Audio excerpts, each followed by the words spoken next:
All right, shut up and let's do a thing. Yeah. Yo. You're looking at the real deal now. Gonna kick this sorry ass out on the street. You know who we are? You used to think you owned the street. Well, pack your bags and your ass is dead meat. Here we go. Victory sweet. Here's a receipt. Yeah. Bring it on. What you gonna do about it? Bring it on. Is that what you got? Bring it on. What you gonna do about it? Bring it on. Hello, all you hip cats and kittens. I would like to welcome you to the Breaking Kayfabe Lounge. We are going to do some kayfabe breaking tonight on the Pittsburgh Piledriver Podcast. Either there's not a whole lot going on in the wrestling world, or we don't feel like talking about it. So we're going to talk about stuff that's not wrestling related. Maybe bust some balls. Maybe maybe roll around in the hay with each other. Maybe get a little frisky. Maybe stick a little finger in someone's ear. Oh, give me a ricochet. Hey, now, I thought we weren't talking wrestling. But anyway, we're going to do a Breaking Kayfabe, so I hope you strap in and enjoy this dulcet townsman. We hope you enjoy the woodsman of the north and maybe a little bit of thunder and lightning in the background, because I'm outside pacing around in my driveway, trying my hardest to get struck down by Mother Nature, because I have had enough. Let's go. Send me out in a blaze of thunderous glory. Ransom the Mad King is here, one half of the Pittsburgh Piledriver Podcast Chooserweight Champions, along with my cohorts in crime, Poot the Bard, Tiger Bomb Tom, and Beef the Legend. Before we go into whatever we decide that we're going to do here on Breaking Kayfabe, I have a question. And I'm going to ask it. So, not asking permission, just letting you know, here comes a question. That's not it. Oh, that wasn't a question. No. That was a gaseous extrusion. Here's the question for you three mooks. And I'll call on you when I want your answer, because it's Daddy's in charge of the classroom here for this question. Oh, bitches. yes, Daddy. Would you... That was weird. That was weird. That was weird. 6 to midnight. I'm real hard right now. So listen. Hold on. Here it is. Before we get started, I have a question for you. No. There is a tornado, potential in the area. What are you doing walking around? There's no wind. Do you hear wind? Nope. You would pick it up in this microphone. He would. We would. I'm just There's saying. no wind. I It was kind of windy wondered. earlier. The tornado warning has expired. Yeah, Tornado warning has expired. It has. There's no wind. It's not raining. It's There's a little bit of probably background fine. lightning. Yeah, Probably I mean, fine. listen. If you hear a sudden whoosh followed by a motherfucker, then you'll know it's That back Ransom to a got swept three-man up. show. Yep. Start doing interviews for a fourth guy, because I gone. Gone. Go get. Right. I I've apologize, been Ransom. gone getted. I gone your- got it. Yeah, On I with kind your of found question, it. sir. I kind of found it odd that they We're not- gave the tornado warning until 8 p.m., which is now expired about 25 minutes ago. Hey Why? man, sometimes you got to get your news a little late. Apparently. It happens. It happens. All right, I don't want to talk about this tornado. Here's what I want to talk about. This is a would you rather Oh boy. question. Ooh. Here we go. Would you rather have the ability to teleport or have the ability to go back in time? Before you answer that, I want to say this. There's some rules in this situation that the good Lord is going to bestow upon you.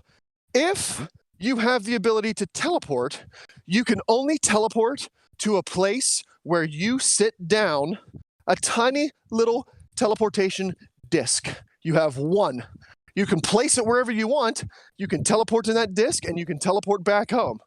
If you want to move the disc, you can, but you physically have to go there, or you have to entrust it in the hands of a reputable delivery service like a FedEx to deliver your teleportation dot to where you want it to be. So you can't just snap your fingers and go wherever the farm you want. You can only go to this exit teleportation dot that you place at a specific point. Or you can go back in time and relive any moment of your life.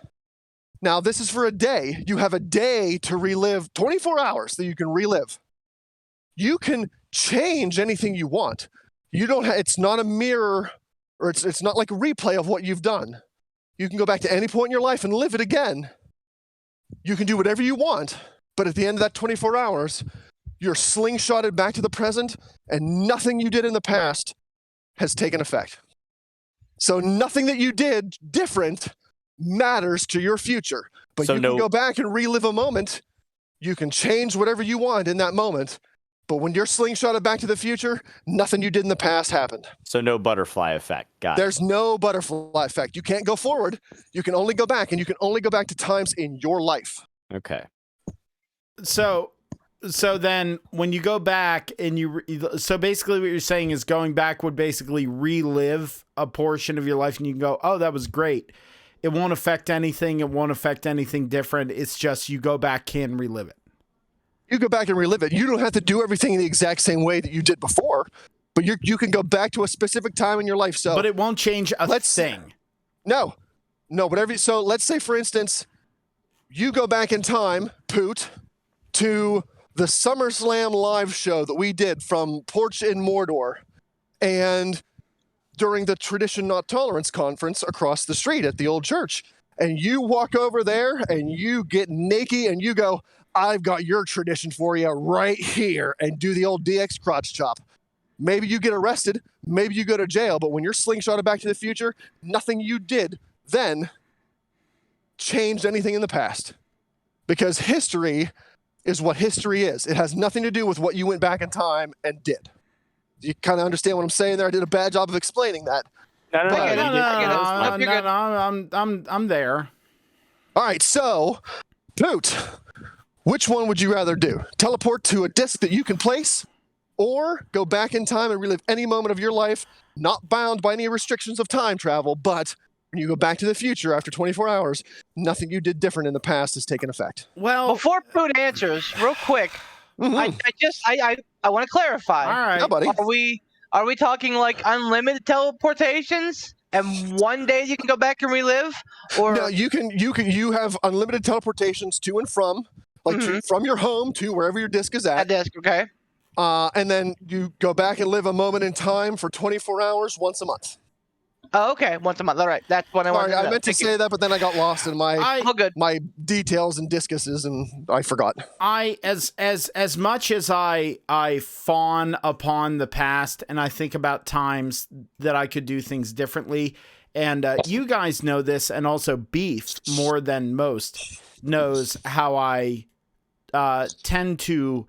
What's a good way to put this? Dwell on things that have happened. Over the past. Brood. Yes, Poot fucking broods. I do brood. You're right. I will not take that away. I brood. How eloquent. Broody boy.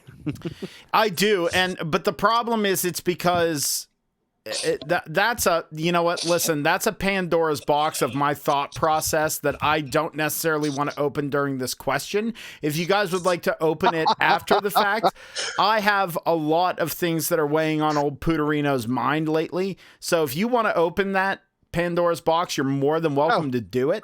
But in the words of CM Punk, he's got a lot to say. I do. And the thing is, It might be. I'm glad I got a beef giggle there. It might be cathartic in some aspect, but I know, Ransom, I don't want you to eat a gun, because every time that I talk about this kind of stuff, you always go, "Well, that's it. I've had enough." Yeah, I give you one of the old. Yep. Market zero. One of those. Market zero. He does. And you know what?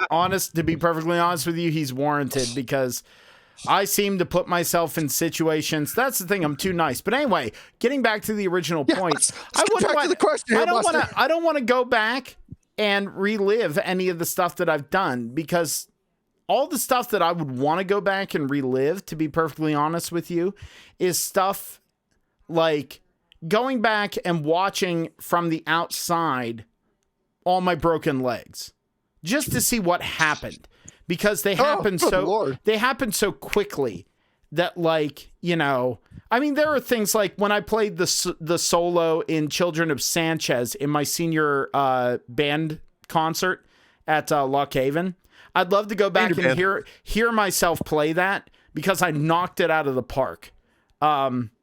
I'd love to do that and just go like, yeah, good on me. But I find that a little egotistical. I'd rather go for functional here.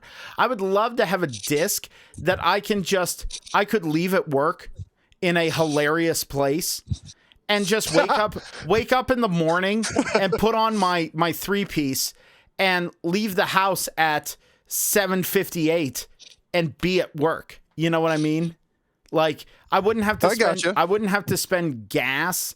I wouldn't have to worry about ever being late because I could just arrive. And it would be hilarious to like leave the disc in the vault so that whenever someone opens it, I just crawl out and be like, "Hey guys, how's it going?" Or leave it in the old vault, the vault from the original building, so that whenever someone opens it up, I can just stroll out and have it be hilarious. Or whatever, you know what I mean? Like Vault 111. Yeah, I could leave it wherever I wanted and just make it be a thing. So I would go with the teleportation disc because even then, on the weekends, you know what I could do? I could take the disc with me and then go, all right, I am going to, like this coming weekend, Lock Haven Homecoming. I could drive up to Lock Haven Homecoming and I could be there, or I could leave work. I could drive down to Ransom's porch, throw the disc on the porch, drive home, go to homecoming on Saturday, do my thing, have it be like 7:45 and be like, all right, guys, I got to go. Boop. And then all of a sudden be on Ransom's porch ready to party. I see one problem with that. No, there's no problem. Shut up. Oh, no. I see one problem with that. I see Ransom fucking with you, putting it in his trash, and next thing you know, you're in the back of a waste management garbage truck going God knows where. Why is that a complaint? Here's the caveat, though. I would want a lull. I like that lull, and I appreciate Ransom's lull. It's your disc. No, so if this is going to affect anyone's answer going forward, though, it's your disc, your exit disc or whatever. Nobody can touch it. Like it's physics. Okay. No one can see it. No one can touch it. It's strictly yours and yours alone. Then how can you deliver it in the hands of a trusted? You can't deliver it. Okay, I was gonna say. I was like, wait a minute. That immediately changes my answer. Then, like, that's what I meant. I was like, when you said, or if you put it in the hands of a trusted friend or somebody, I'm like, well, wait a minute now. So, stop poking holes. Hey, I'm here to get all the information I can before I make this. My point remains, it would be teleportation. Okay. Excellent. All right, good enough. How about Tiger Bomb? Let's hear from you. Pass. Go Beef. Wow. Nailed it. Yeah. Well, so the most recent rule change really deters me because here's the thing: if I can ship that son of a bitch, fuck plane tickets, fuck cross-country drives. I could have it delivered to one of your faces, a big dumb box. You open it up, what's in the box? Surprise, it's beef! Ha! And then I'm gone again. Yeah, but then you're relying on us then to send it back. It'd be like in or I could pick it up and take it back with me somehow. You could. Yeah, it would be like in the old Garfield cartoons. He would pop out of a random box that wouldn't be able to hold him, and it'd be like, "Hey, cat!" Yep, exactly. Hey, no. Ransom. Hey, Ransom. But if it is not able to be delivered by anyone but myself, because I am an ever upward, ever forward guy. I don't dwell on the past. The past is just that. In the past, you can't change it. You can't do anything about it. It's happened. Move on. I would like that. There are days that I would absolutely love to relive. The day I got married sticks out on my mind. My first date. The movie theater with Ransom. Countless fucking truck stop nights with Poot. There are times in history where I would go back. This is a fun thing to relive, but I don't think that I would really get the value of it because I wouldn't change anything. I would just go back and do everything the same way just so that I get those warm and fuzzies again. But since you screwed me with the teleportation, I'm gonna go back in time. But I'm going to Groundhog Day the son of a bitch. I'm going to go back to a random point in my past and just be wacky with it. Just go crazy and do something absolutely zany Not like, killed to death, but like, maybe get locked up, maybe on a police chase. I don't know. Or just fuck with someone that I know like something's going to happen. Maniac beef. Right, like stonks. Like go back and like, the day before the stock market, has a boom, go back and buy a bunch of shares and be like, hey, I'm the richest man in the world, motherfuckers! Just to be an asshole. So since I can't have my fun with teleportation, I'm gonna have my fun with going back in time. All right, now I get you. Travel's not a big thing for me. I don't mind the travel. We don't go to a whole lot of long distance places just for convenience and money's sake. So mine would definitely be to go back in time to relive moments of my past, even if nothing that I did changed the future. And it's not about dwelling on the past. It's about experiencing some of those moments that I lived through that I wish I could experience again, but that I know I can't duplicate. Right. Like I can't duplicate them now. I can only hope to make great new memories at this point. So I'm not looking forward to that, but like just different events in my life that I've had that have been either so hilariously funny or so much fun or very meaningful. Like I would absolutely go back in time and relive the birth of my children again. Because there is something physiological that happens to you when you witness a life that is half you come into the world. I had that same exact, it was the exact same, almost euphoric feeling with both of my children. And I had never had that before, and I had never had it after. Not yet. I've not yet had it after. I've never had that sense. It was a ridiculous amount of emotion flowing through you. And it was probably the greatest feeling I've ever had in my life. And I can't bottle it. I can't put it into words. I can't describe it. It was something. It was some sort of feeling. And God willing, I don't plan on having any more children because oh boy, don't think I could handle that with the insanity level that's currently going through the house Wrap right now. it before you tap it. No. Snap. Do you understand the toll of 3 vasectomies have on a person? Yeah, snip, snap, motherfucker. So that's not going to happen again. And, it'll be a different feeling, God willing, if I'm around to see a grandchild of mine.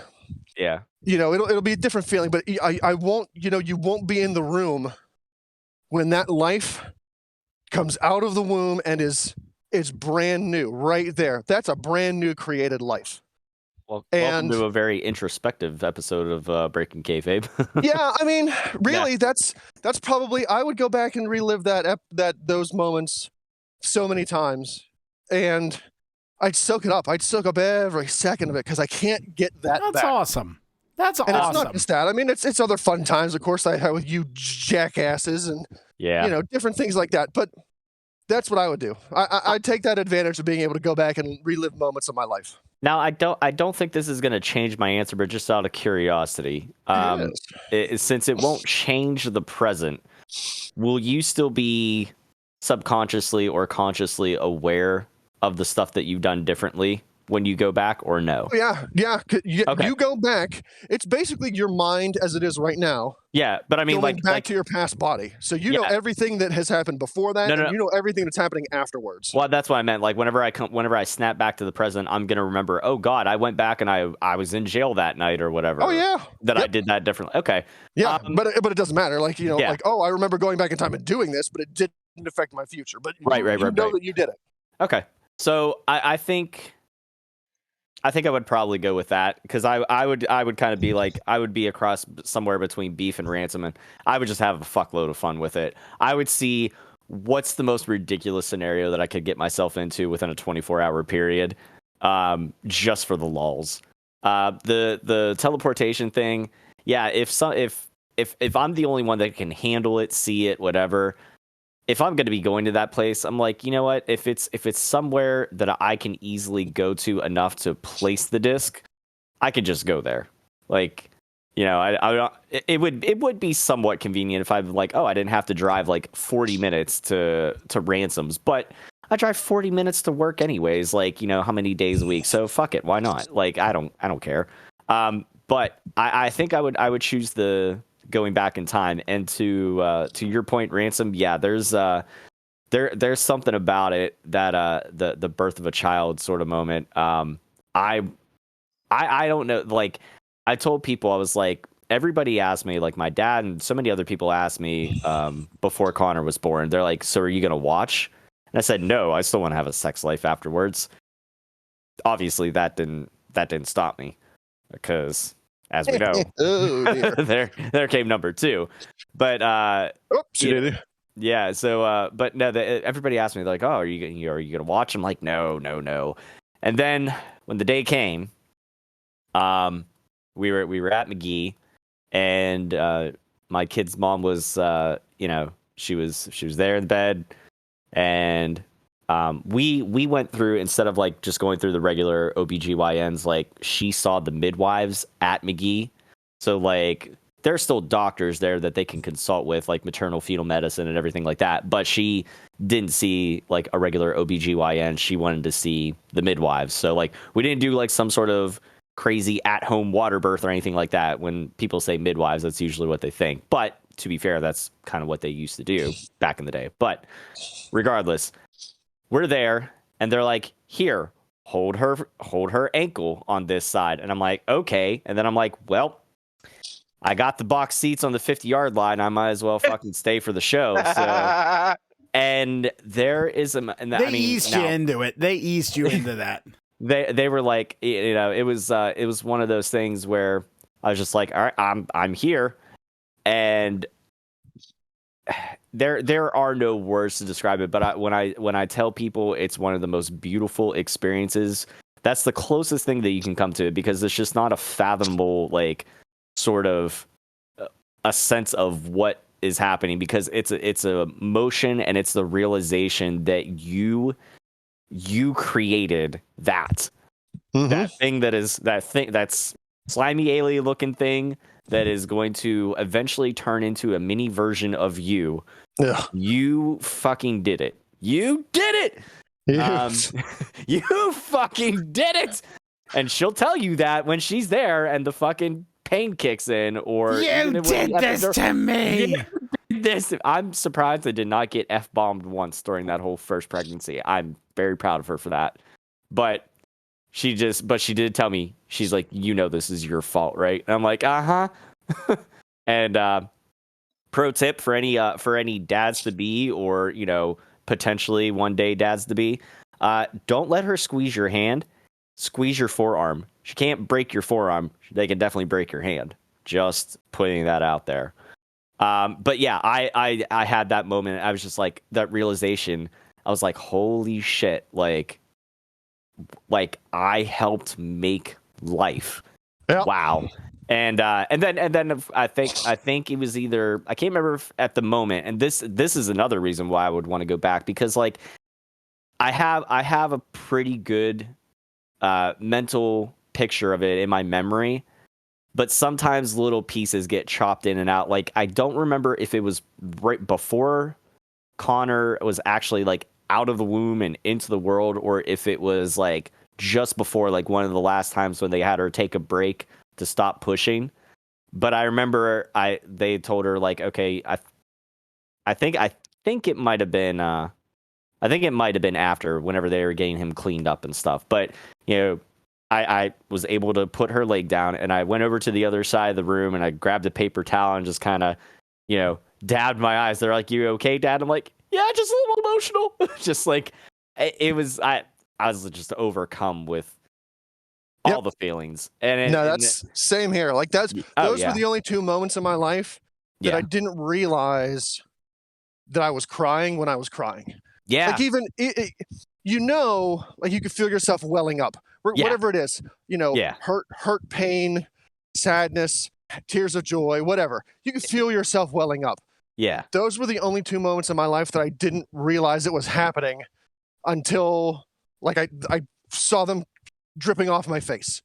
Yeah. That's how much in the moment you are. It was You kind of, don't even realize that your own bodily functions are happening. it's kind of almost like a sense of shock. Yep. Yeah. It's like, and so to segue out of this, that's kind of, it's weird.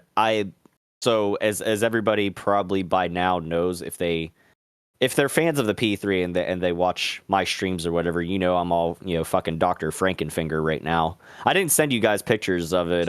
I'm going to send a picture in our group chat. It's not. I don't need to see it. No, it's not super gross looking. The surgically repaired view of it now, not fucking ER repair. Surgically repaired it. If I want to see people having if I want to see the postmortems of a surgery, all I need to do is turn into the weeklies on WWE and look at Charlotte. Oh no! All right, well, every other month you're seeing a post surgery. I promise you, my finger looks better than that. But anyways, so in the moment, whenever I fucking decided to almost decapitate my middle finger there, it was weird. There was a sense of time that slowed down. I think it was just shock taking over or whatever. It felt like it took forever for the door to smash and for me to react. I didn't I almost felt like, well, I did feel foolish. I was like, again with this? Like, I don't know what happened. Now. This is twice. This fucking finger is cursed. So yeah, it's a freaking curse. It is fucking cursed. If something else happens to it, I'm just having them take it. I don't care. Take the meat bridge. It's right here. Take the meat bridge. Yeah. And then after the fact, whenever I was like having the local neighborhood person help fucking bandage me up so I could get the truck back to work and then get home to go to the hospital, they were like, "Do you want any ibuprofen?" I was like, "No, it actually doesn't hurt that bad right now." Like, it's not gonna do shit. Well, and that was the thing. You were in shock. You were in shock. Yeah, absolutely. I was still in shock.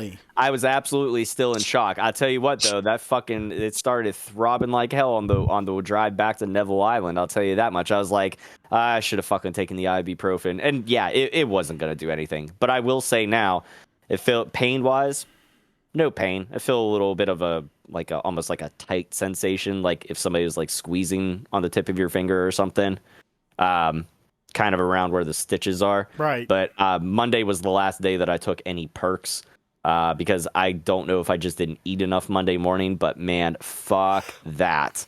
I was not in a good way. Like by later Monday morning, I pushed off my stream for a whole hour just to like recover for a moment. I was like, I got to sit down. My head was spinning. I started feeling nauseous. So yeah, not a fun day. So I was like, all right, we're done with Percocets. So, all right. So my question has been asked and answered. We've heard from Dr. Frankenfinger. Yep. Beef and Poot and beef and Barton Bootin. What do you guys got? For all right, cue outro music, everybody. Thanks for listening. Here are our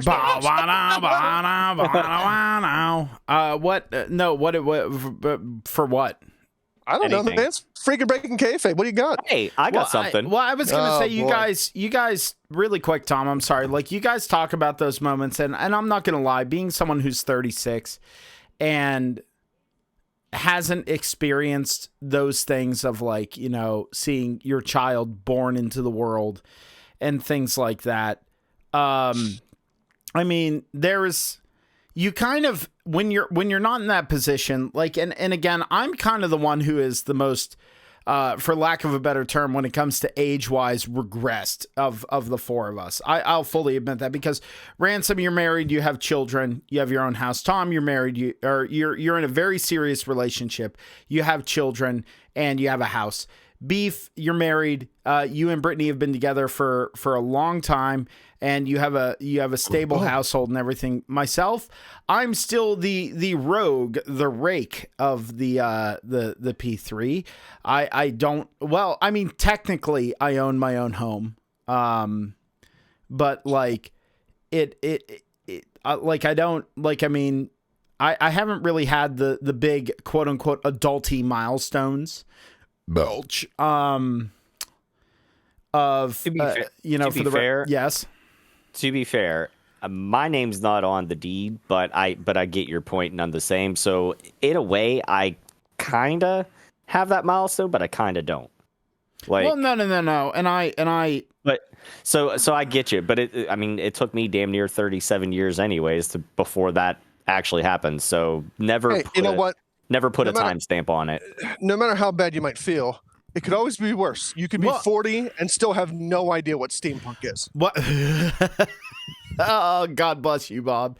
The no, and that's the well, and that's the rub is that, like, there are times where I get in my own head. Again, Beef knows this more than anybody.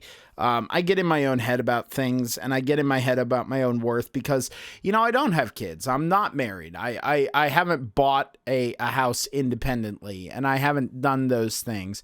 But I think about all the things that my lifestyle has afforded me the opportunity to do. There you go. And I'm not going to lie, a lot of it is really fucking neat. Like, I've gotten to do a lot of, like, very neat things. And, like, it's afforded me the opportunity to do the guitar thing and build a workshop, like do repairs and build and things like that.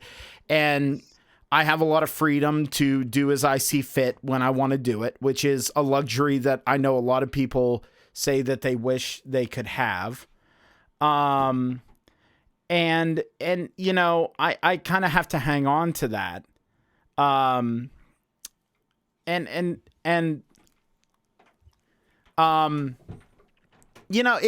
kind of a tough thing though, because I can't remember the term for it. I keep wanting to say Schadenfreude, and Schadenfreude's not right, because Schadenfreude is the idea that you take pleasure from other people's pain. It's pronounced Schadenfreude.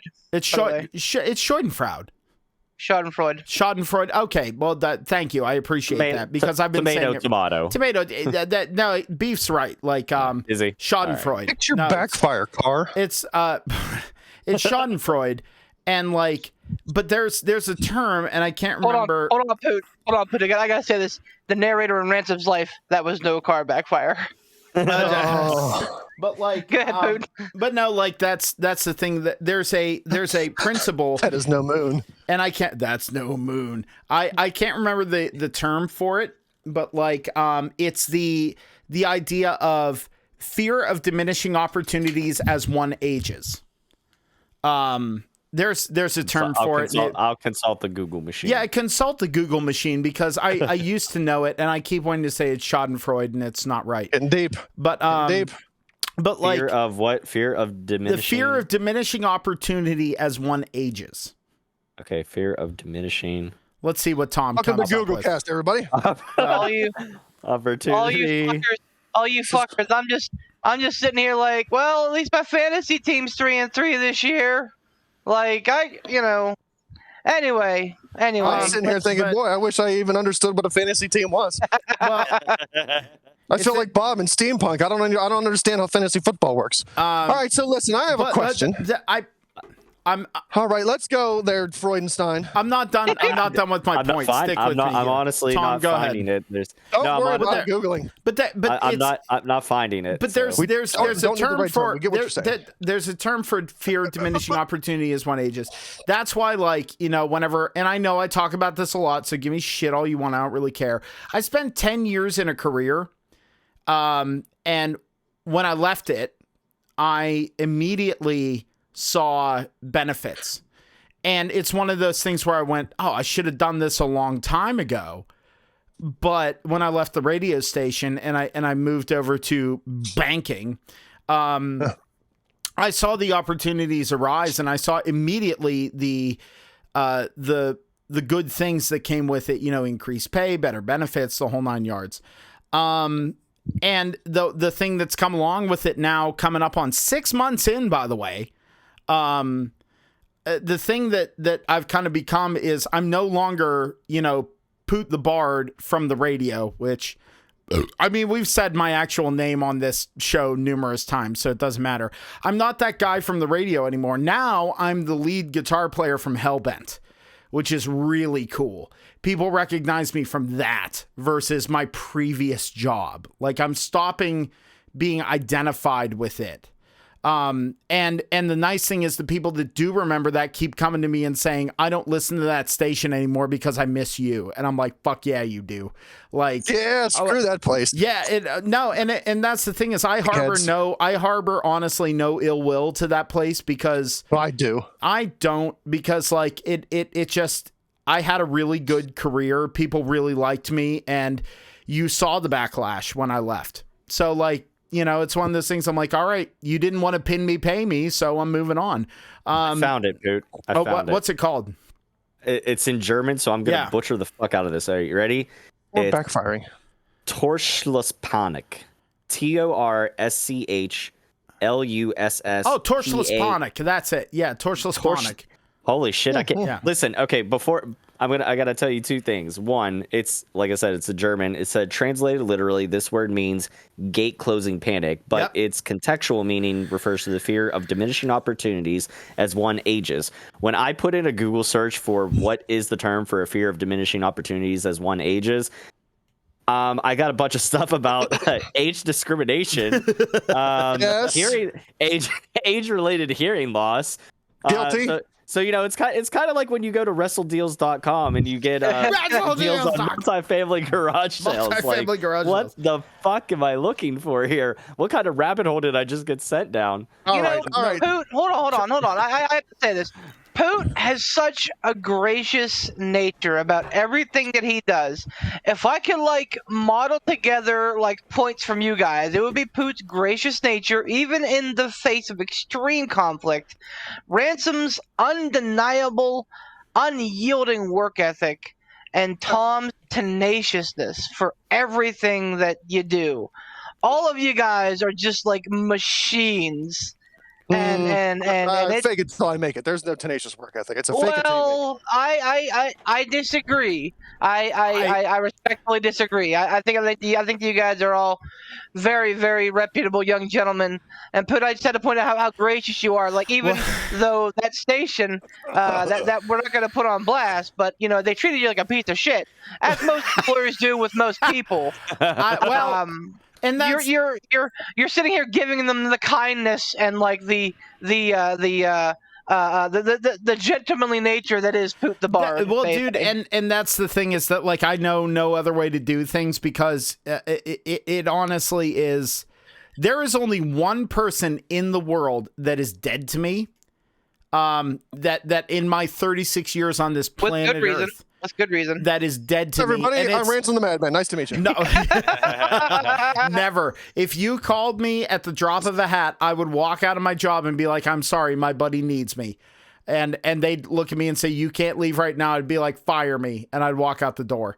Sweet mother. People are more important to me.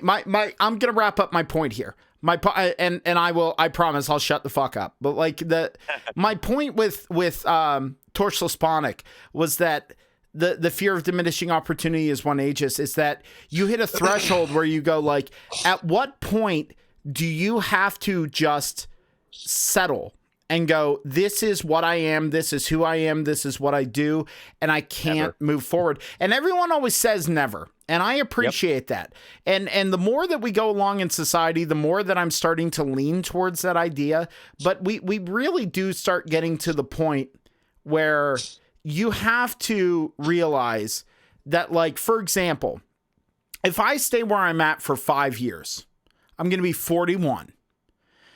It is less likely that experience will beat out someone younger because they'll get more time out of that younger person. I mean, experience matters. That's why I said I have collectively 12 years of experience in broadcast. So if there is a position that opens up where it's like, hey, you're just going to be a jock, you can do your own show, you can play your own music and do this and do that. If I threw my hat in the ring, there is a good looking chance that I would actually get that job.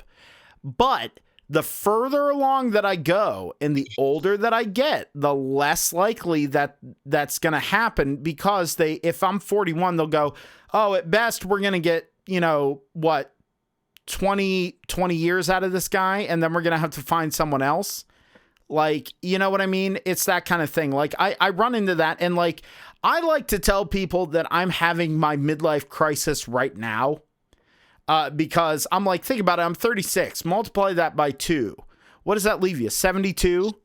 I'd be shocked and in awe if I made it to 72 years old, because I've treated my body like a dive bar for a lot of my 20s. Like, you're just kind of like, you have to stop and assess and go, what am I doing? Where am I going? And how do I do it? And I'm kind of in that little bit of a crisis right now. And a lot of it extends to like relationships as well. You know, what do I expect? What do I want? What do I want to do? It goes to my job. Where do I want to go? How far do I want to reach? How much effort do I want to put in? Do I want to do something else?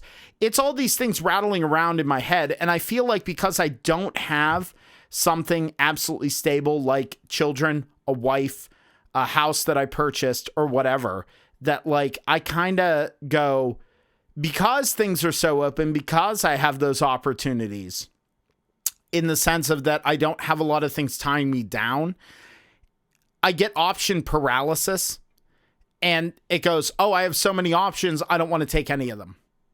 You get what I mean? I know what That's you mean. a real thing. Yeah, no, it is. Option paralysis sucks. I learned that term from guitar stuff, by the way. I will say that I will say that if there's somebody that I actually know that has a little bit of option paralysis or indecisiveness, call it what you will.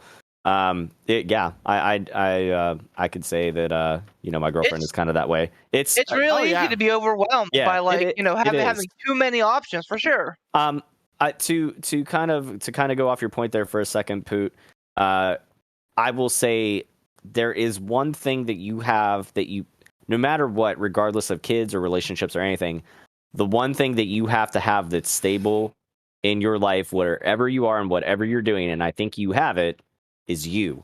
Because and this kind of goes into everybody. People think, okay, well, I'm this age now and I should have had a house by now, or I should have had kids. We all go through that, and that's not to diminish what you're going through or discount it by any means, but you're not alone. And for anybody else out there that happens to be listening to this very introspective episode of Breaking Kayfabe, you're not alone. I mean, I definitely envied people that, friends of mine that were like, owned their own home, because for so long I'm like, I just want to own my own home, so I can build equity, and so I don't have to just throw money away on rent. And I get that, but I'll tell you what, it's a real quick shock when it's like, hey, your fucking hot water tank is blown. It's on you to replace it. Hey, you have electrical wiring that you moved into, and fucking you need to replace it all. Are you going to hire an electrician or do it yourself? It's on you to replace it. Like, so there's a lot more shit that gets thrown your way. I mean, I spent, you guys know, I spent like the first probably month or so after I moved in, I'm like, oh yeah, I got to do these projects, I got to do this, and there's still more to do. Little things, but there's still things that need done. But that's the one big thing, is not conforming to what society teaches us is the norm. Like, oh, you should have kids by this age, or you should be married by this age, and if you don't, there's something wrong with you. Fuck that. Whenever I was going through massage therapy school, I was at 2008, 2009-ish, 2009. So that's, I don't know, math, how many ever years ago, but regardless. So I was in my mid to late 20s. Okay. My classmate that finished with me, our class started off with, I don't know, like somewhere between like 7 to 10 people. We had a few people drop out, and then for a while we had 4. And then there was just the 2 of us, me and my one classmate. You know how old she was when she finished and graduated from massage therapy school with me? 42. 61. Wow. It is never, ever, ever too late. And that's why I said, when, it's like, where do I put a cap on, the opportunities? Now, some things are going to be out of your control, like, that sort of stuff with, like you mentioned, like going into a job and them saying, okay, well, we're going to take the guy that we can get 40 years out of versus the guy that we can get 20 years out of. I get that. That's a business thing. But the only limitations I think that you have on, well, at what point am I too old to do this, or that? Unless it's a physical limitation. Because My back. Unless it's a physical My limitation. neck, my back. Your pussy and your crack. Yeah, all of it. All of it. No. It's, there really should be no limit. You determine that, so you are the stable force in your life. You don't need a wife or kids to make you happy. Would it be nice? Yeah, sure. But if you're not happy with yourself, it doesn't matter, because you're going to be a miserable fuck with them. Now, the cognitive dissonance, though, that I run into, and I'm not going to run off on this tangent again because I could fill up 9 hours. Getting bored, he says. I don't really care. Welcome to the P3 therapy cast. Well, no, and Yeah, it really. Can we move away from P3 inspiration / P3 shrinkcast here? We can, but give me a hot second. Please give me a hot second. Shut up! I don't care. You guys are my best friends. You're gonna listen. All right, Beef, we'll talk here in another half an hour. No, it's not gonna be a half an hour. Tom, the cognitive dissonance that I run into is that I have people tell me all the time. They're like, Poot, and I think Beef gave me one of these compliments. I'll let you guess which one. I have people tell me you're going to be a great husband. You're going to be a great dad. And I think you can guess which one Beef told me one time. He said, you're going to be a great grandpa one day. Yep. Beef told me that. I remember, Beef, we were at the truck stop. You told me that one time. And that stuck with me. They're like, you're going to be a great dad, but you're going to be a better grandpa. And I'm like, you're fucking right, I am. I'm going to be the best, weirdest grandpa in the universe. Like, But like, it's the weirdest cognitive dissonance, because I hear husband, dad, and grandpa, but I never hear boyfriend. And you kind of can't jump the gap on those. Well, you know what I mean?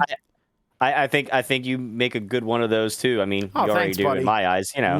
Love you, Tom. That's really all I was gonna say. So move on. I don't want to get into. So I have a question. I don't want to get into the thought hole. Go ahead. All right, I have a question. We need to get off this introspective crap. We do. So my parents, and I love my parents. They're wonderful people. But this is sounding interesting. Here comes. So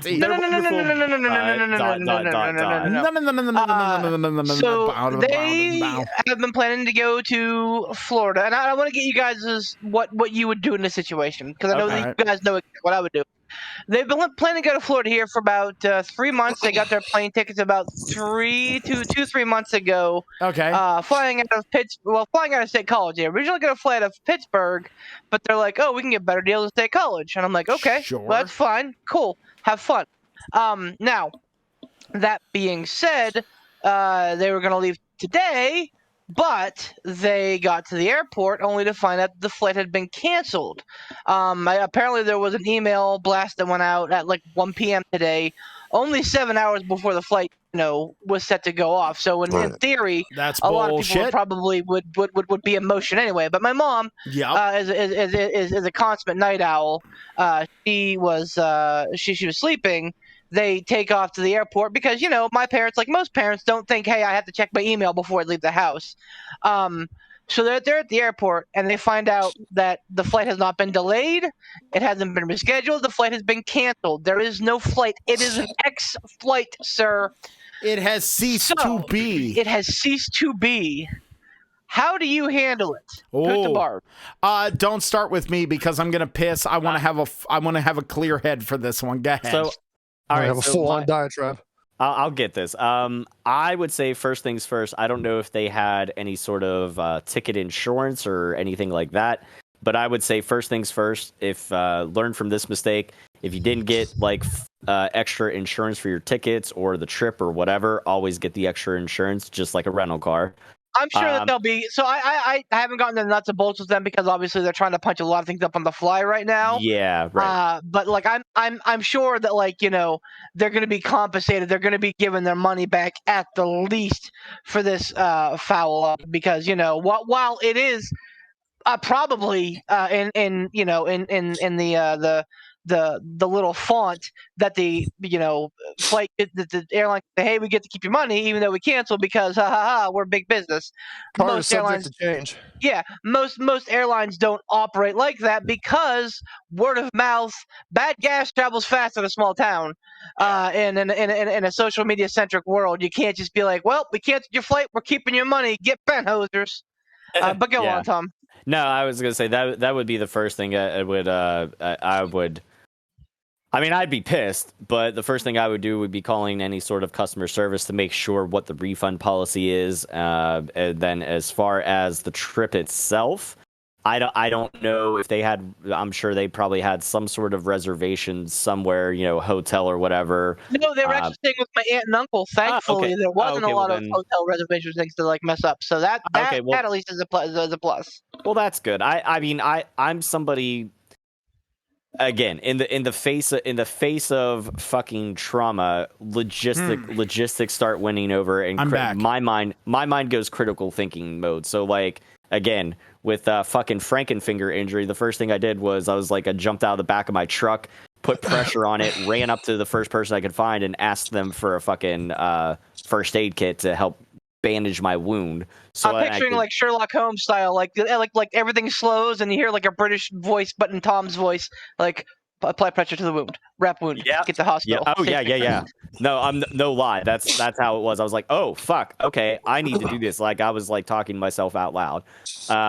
So my first thing would be, okay, I'm calling the fucking airline customer service. I'm making sure that I'm gonna get reimbursed. Second thing is, if I had any sort of things logistically to handle that were down in Florida, whatever they were going to do, being that they were staying with family, they don't need to worry about a hotel.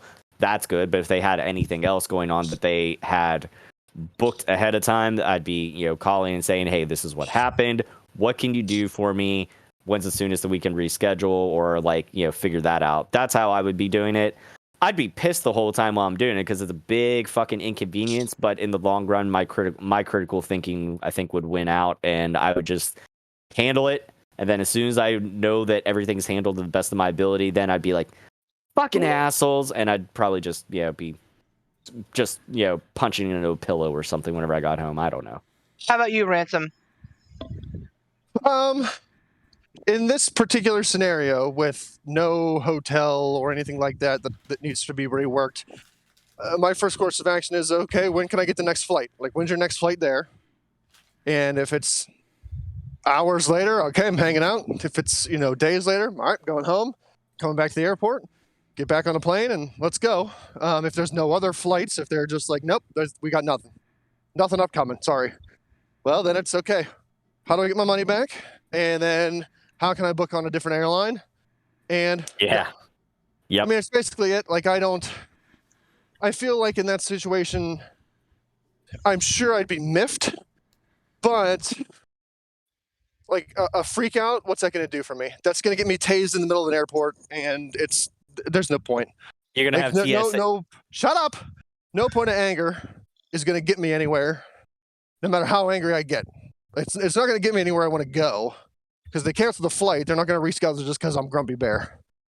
So it's, all right, when's your next flight? Can I book it? If there's no other flights coming up, nothing scheduled, okay.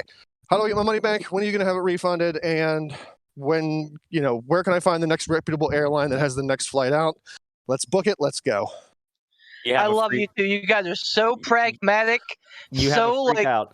No, here's the what point. You do. Have a freak out in the middle of the airport, go full Karen, and then the TSA's like, I'm going to have to check inside your asshole. Yeah, I mean, as much as I would love to get added to a list so that I can use that as an excuse to not ever have to fly again. Like, I have too much other stuff going on in my life to where, like, I don't want to legally be on that list. Right. Especially as a gentleman who appreciates the ability to own and possess firearms. I don't want to wind up on a list to where someone comes knocking on my door going like, hey man, we're going to have to collect these because you're on this list. Yeah. So it's like, okay, not going to freak out. What do I got to do? What do I got to do? Let's do it. Poot, I think that you may well be in the same line of thinking that I am, but probably much more tempered because that is your manner. But go on. I want to hear what you're thinking. You're going to hear me echo that, like, me, Beef. Despite having anything thrown at me. You're the one, by the way, that coined the unsinkable Poot the Bard. I will. If that happens, sure. Am I going to be miffed? Yeah. Am I even going to be pissed? Sure. By myself in my lonesome, will I throw a little hissy fit? Absolutely. But when it comes time to actually do business, what am I going to do?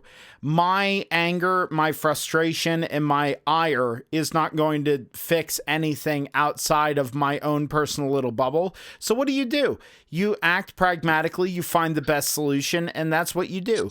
Like, I mean, you can't change it.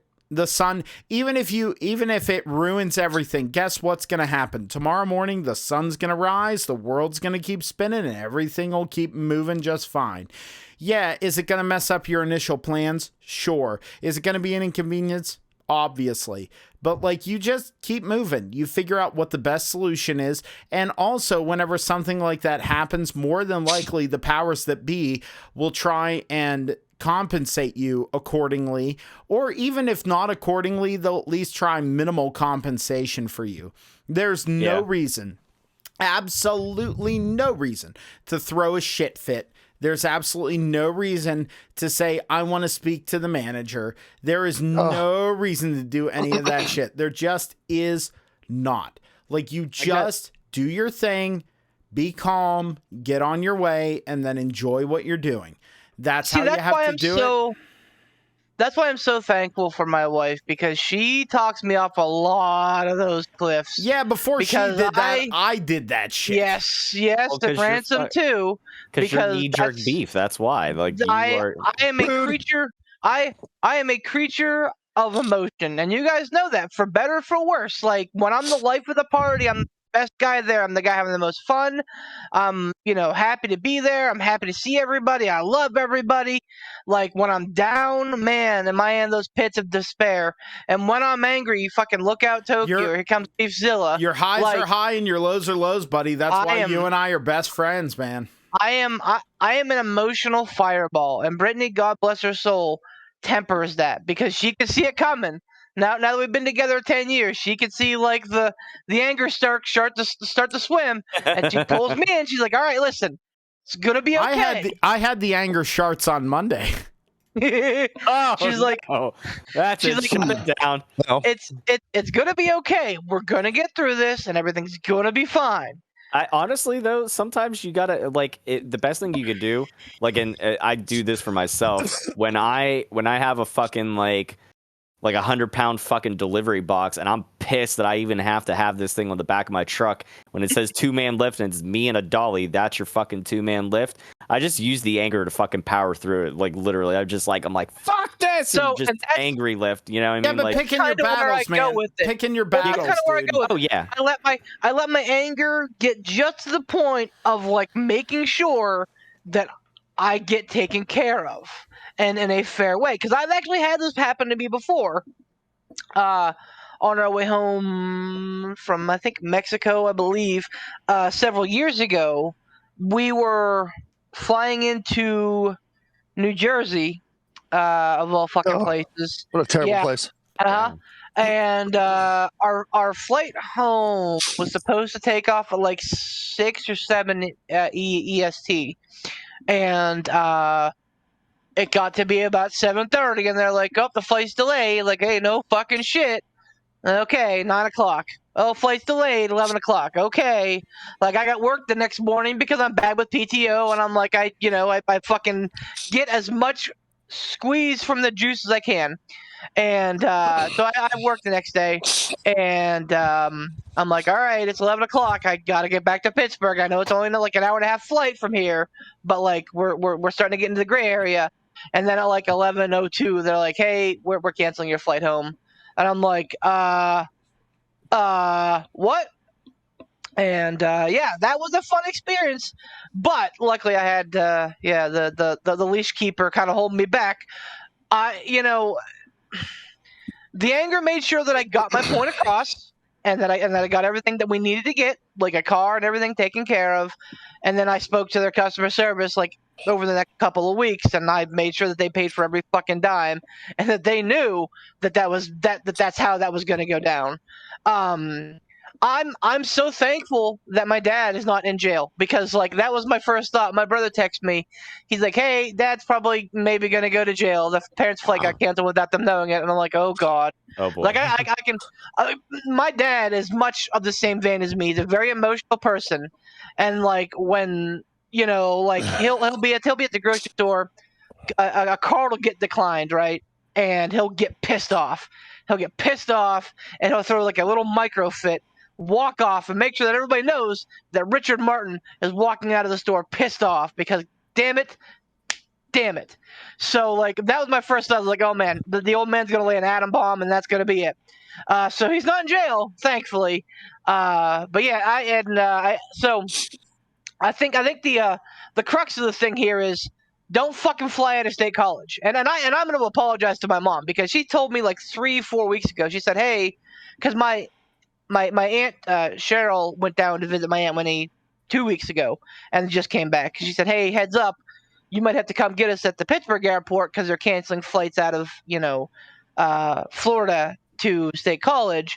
And I'm like, "Mom, they canceled one flight. That doesn't mean that that's going to happen to you. They canceled one flight. I'm sure it'll be fine." And yeah, sure fucking enough. Didn't they cancel the flight from State College to Florida? So yeah, the moral of the story is, don't fucking fly out of State College. Drive to Pittsburgh. Yeah, don't fly podunk. Oh no, yeah. The man's not wrong. The man's not wrong. Yeah. I flew Spirit once, and well, it wasn't the worst. It was crammed. It was a very full flight. I think it was this year. So like, the pandemic made things even more like uncomfortable, but it was a very full flight. It was a very small plane, but it was a very full small plane. But the experience wasn't the worst. The worst was, I think, like a fucking 52-seat puddle jumper from Pittsburgh to Philly the one year. Yep. It was like bucking up and down with every shift of the wind, and I'm like, okay. Nope. And Brittany's like, "Listen, once we get on the big airliner going to our final destination, it's going to be fine. But these little fucking, like, the little, like, transit planes that go between, like, 100 miles or so." Brittany says final destination. Beef's like, don't say those words. Yeah, can't do puddle jumpers. Can't do. Nope. Don't even like big old ones, but no. Oh, no. No, not going to happen. Now, yeah, listen. it was bad. Yeah, so I've had enough. The deep thoughts. So here, we're shifting back into fantasy. So put on your tinfoil hats and get your gay frogs out, because here it comes. It's not conspiracy, but fantasy. So I guess pull your swords out there, Gandalf, and get your staff ready. It's a better. Gandalf didn't use swords, you mook.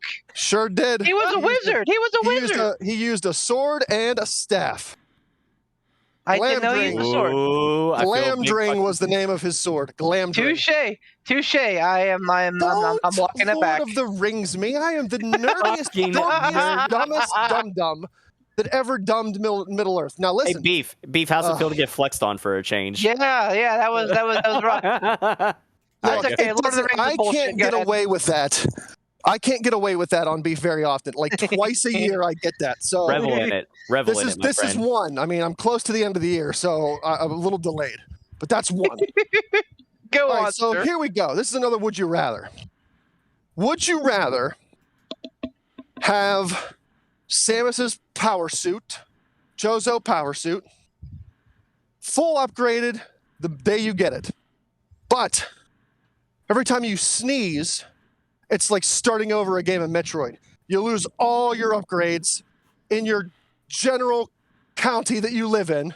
Oh, no. And you got to go out and explore for them to get them all back. Hey, this is great. I got this power suit. This is fantastic.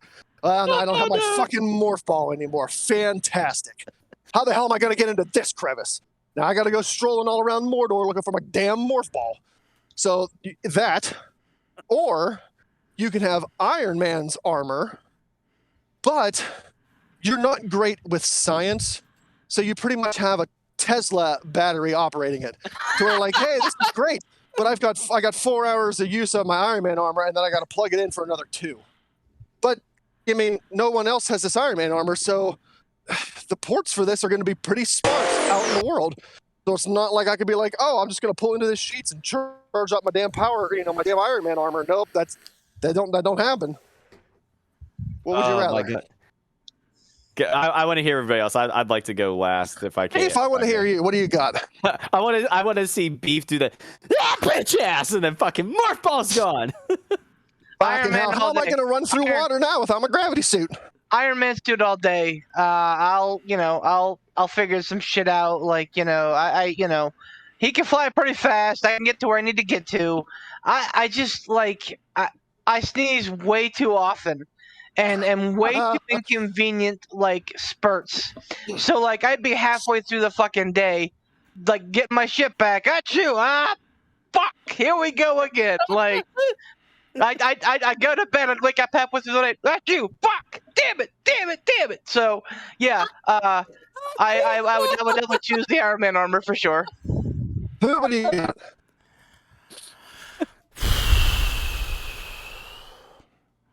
got? Really fast, just so I'm clear. What are the conditions here? So you can either choose between Iron Man's armor, but you kind of have a Tesla battery operating it, not a mini arc reactor. So you get 4 or 5 hours of hard use out of it. Not just going for a leisurely stroll. That's not going to, of course, heat your battery up. But you show up at my house and start blasting holes in the wall, or start flying around all God's creation. Hey, you're going to use up a decent amount of energy. So after 4 or 5 hours of good hard use, you got to plug that sucker in. But Iron Man armors aren't widely used around the world, so your options as far as a plug-in station are kind of limited. So that's one. Or two, you have Samus's Chozo power suit. The day you get it, you've got all your upgrades. You're good, man. You got various suit, gravity suit, fucking space jump. You can screw attack through the damn trees in the forest. You can morph ball your way into some crevice, and hey, there's Jerry. I'm gonna go bring Tom in here and fuck your day up. What if every time you sneeze, you lose all your upgrades? What if just kind of like starting a brand new game of Metroid? What if I hold in the sneeze? Man, if that sneeze don't come out, you're good.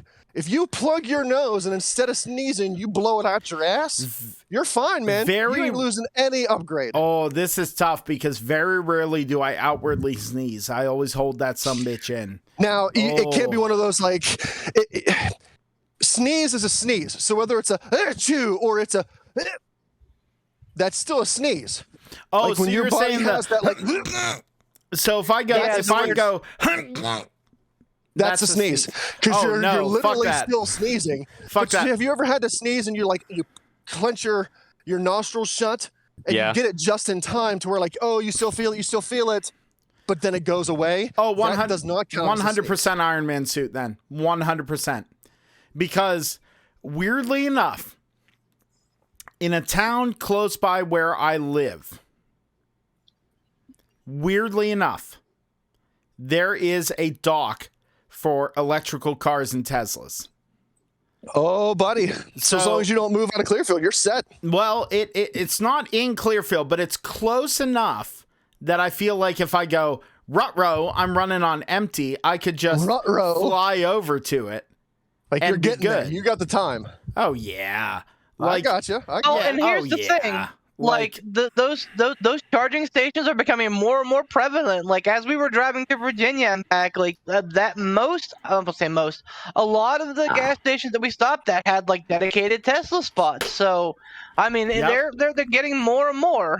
Well, see, there you go. That's a plus on the side of the. Oh, dude, Tesla suit. Absolutely. I am going to be on Team Tesla suit. Absolutely. I am in it. I am in it to win it with that, dude. Bar none. To me, that's it. I'm there. I'm with the Iron Man suit, bar none. Cool. Tom, do you want to answer or do you want me to go? You go ahead. So I would go without a second thought with the Samus power suit. Because a dedicated arm cannon, yeah. You better believe it. Nobody's coming to take away those firearms. No! Oh, no. You're on a list. You can't fly. Oh, really? Let me just go ahead and show you my charge beam. I bet that works better than my charge card. So that's one. Two, I feel like I've gotten enough sneezes to where it's like, haha, I got my nostrils in Well, I time. thought you said that I'm wasn't. good. I thought you said that couldn't be done because I said if it was, you said that's still a sneeze. Yeah, but like, okay, I made the wrong sound. So if you can, here's the thing: if you can like hear the marble rolling against the rock of your nostrils, like that's a sneeze. Like even if you don't go achoo, if you go Right, like if you have that thing to where like you can feel your body, like you can feel your diaphragm compress almost to where it's like, oh, it pushed it out. You didn't make that big sound, but it was enough to where it was like, here it comes. I don't want that variable. That's a sneeze. Fuck that. I don't want that variable. That's a sneeze. I've gotten good enough to where it's like, oh, I got the tickle. Pinch them shut. I could be in an office with Vince McMahon. I'm good. I got this.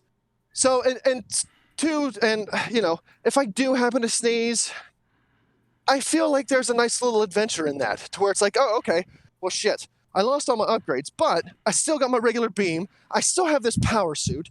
She never runs out of energy. She doesn't have to charge it up. She doesn't need fusion cores.